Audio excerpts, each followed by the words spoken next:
Ini adalah peluru yang bisa tertawa. Saat mengenai pria, peluru itu berkeping-keping. Sebuah pecahan langsung menusuk otaknya. Pria yang tertembak tidak hanya tidak mati, malahan dia mulai tertawa. Bahkan saat dibawa ke rumah sakit, dia terus tertawa. Saat para dokter mempertimbangkan MRI untuknya, kejadian aneh terjadi. Jari-jari pria mengalami kejang otot, namun tidak ada rasa sakit. Sebelum dokter dapat membuat diagnosis, mereka menemukan penglihatannya mulai menurun dengan cepat. Hampir sebelum pemeriksaan selesai, ia menjadi buta total. Segera detak jantungnya melonjak dan luka-lukanya mulai berdarah banyak.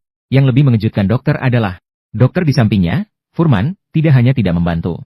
Bahkan dia juga tiba-tiba mulai tertawa seperti pria tersebut. Barulah dokter menyadari bahwa ini mungkin merupakan penyakit menular yang tidak dikenal. Maka langsung saja pria dan Furman itu dipisahkan. Mereka dikirim bersama ke ruang isolasi.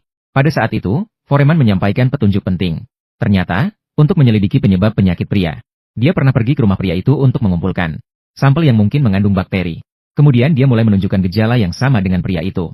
Jadi virus pasti berada di rumah pria. Setelah mendengar berita itu, House segera mengisolasi tempat tinggal pria itu dan memeriksa sampel yang dibawa oleh Foreman.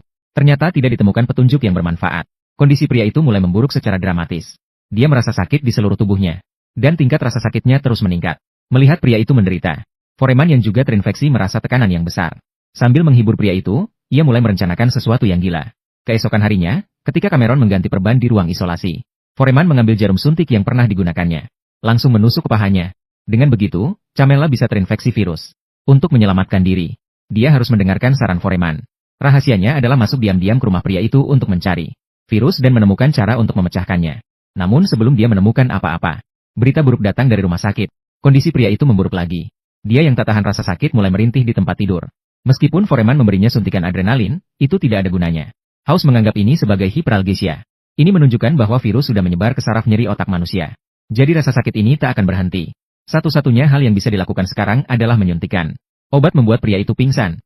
Sementara di rumah pria itu, Camella menemukan sebuah ember kotoran burung untuk tanaman feses merpati yang memberikan nutrisi. Harus diketahui bahwa ini adalah lokasi perkumpulan sempurna untuk Cryptococcus baru. Ketika jamur kandida masuk ke otak manusia, itu dapat menyebabkan sindrom ekstasi, kebutaan, dan rasa sakit tak terkendali. Ini bisa menjelaskan semua gejala pria itu. Maka segera dilakukan pengobatan khusus untuk jamur kandida pada pria tersebut. Secara bersamaan, dilakukan pemeriksaan jamur kandida pada feses burung merpati.